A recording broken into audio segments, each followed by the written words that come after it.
before I even do any talking, you need to hear this thing. Because it was just born yesterday, and it's gorgeous.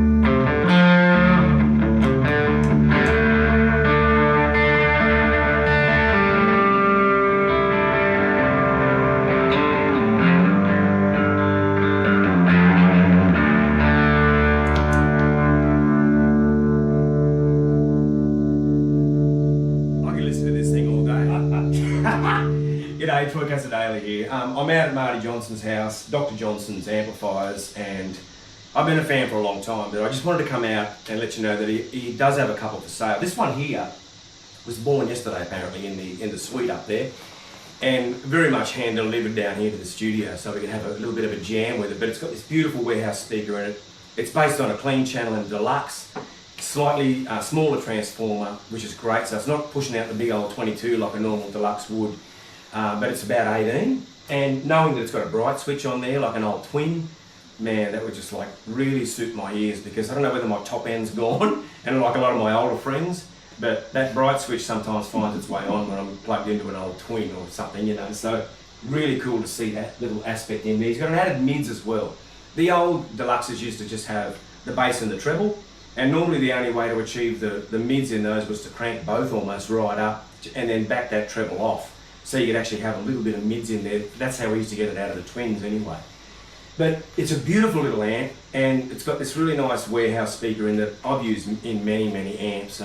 But to hear its tone, maybe without the kink pedal that I had on there, all you were hearing before was just the Atomic Spaghetti kink pedal, which I'm loving. But it's 3-in-1, and just an old Boss delay.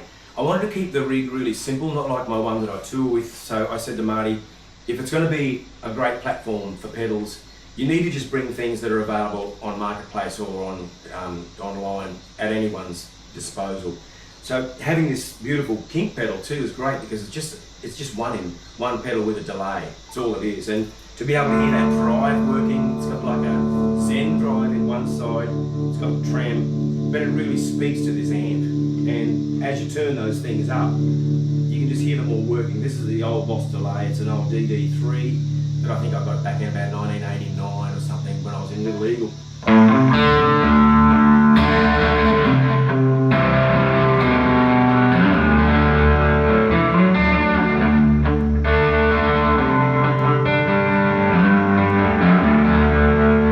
Take the dirt off, and then you've got that clarity, which I really love with these sorts of amps. And I don't even think I've got the bright switch on there, Marty. No. But I like the fact that it's just doing its thing.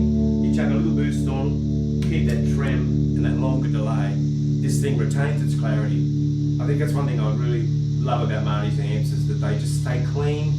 They still respond to the drives when you chuck a drive on them, but I really do love the cleanliness of them as well, because I think a proper amp that's going to be a great pedal platform has to do that. In my books anyway. I've always seen it as just an empty canvas for a guitar player, because these are your paints, and that's the canvas. And if you have a guitar that you really have dialed into what you want, it all should, in theory, work all right. I'm still looking. I'm 56, by the way. But I listen to the clarity and chime of that thing, you know.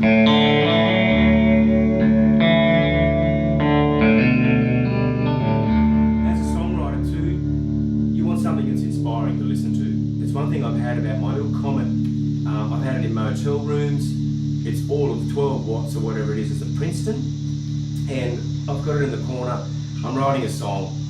Nothing more inspiring than having your own amp that with your pedals in front of you with a notepad and your phone recording everything you do. I record my amps all the time. The two that I've got at Marty's I record all the time, because I'm sitting in the kitchen with ideas that are going to flow, but if you don't catch it sometimes you miss out. So the thing I love about it is it's got that beautiful clarity, this one. It just sounds like an old deluxe to me. I've got a 65 that Marty's looked after for me, and I rarely plug it in. But the other night I did plug it in and it sounds exactly like that. So I don't know what magic you're doing in there, Marty, but anyway, it's good.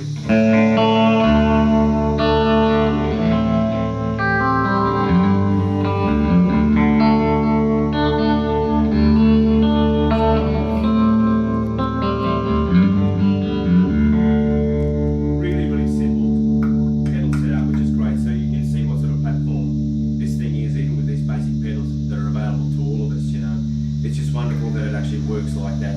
A little bit of compression. Sometimes compressors can really hit the input too hard. I found with Marty's amps, they take any bit of compression you want to slam into them, they all work, and it's a great place to solo as well. The thing I love about getting a 2 or 3, 4 dB above your normal level is that Marty's amps handle it really well. I think that's what it's all about for me.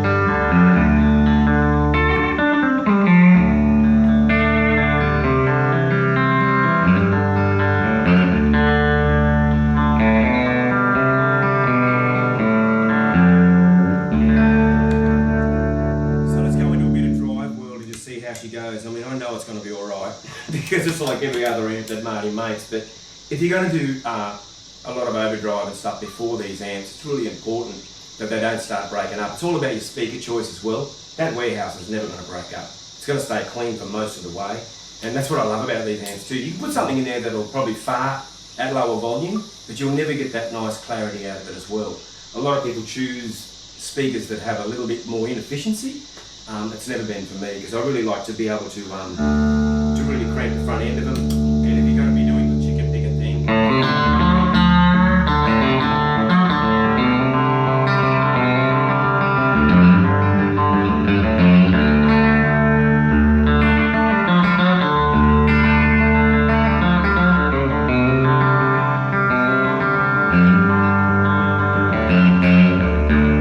so it works great. So if you're going to do a bit of drive, like into the amp, and I hit the input pretty hard, they handle it pretty well. I've got the ODR1, which is my favourite overdrive amp that I've ever had.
Absolutely gorgeous. Woo!